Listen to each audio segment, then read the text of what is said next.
ચલો સીએમ આવે તમને દેખાતો પ્રેમમાં દેખાતા હશે.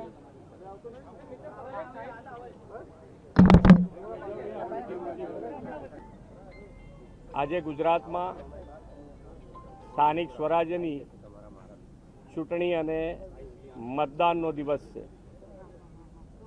લોકશાહીનો આ પવિત્ર ઉત્સવ દરેક જણે મનાવવો જોઈએ.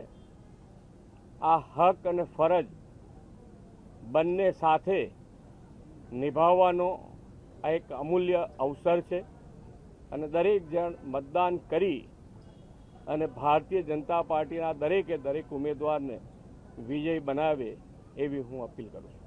ગરમીના કારણે ક્યાંક ને ક્યાંક જે મતદાન છે અત્યારે ઓછું થઈ રહ્યું છે, શું અપીલ કરશો? ગરમી પણ છે, સાથે સાથે રજાનો દિવસ છે, બંને સાથે છે એટલે થોડુંક હોય, પણ મને લાગે છે ત્યાં સુધી બધા હવે શરૂ થશે વોટિંગ. 9 વાગ્યા પછી રવિવાર હોય એટલે રજાનો દિવસ હોય એટલે આપણે બધાને જ ફરીથી અપીલ કરું છું કે ગરમી હોય, લગ્નગાળો હોય, બધું જ હોય, છતાંય આપણો પવિત્ર મત અવશ્ય આપવો જોઈએ. એક નાનકડી હિન્દીમાં અપીલ કરતો ને, હિન્દીમાં એક નાનકડી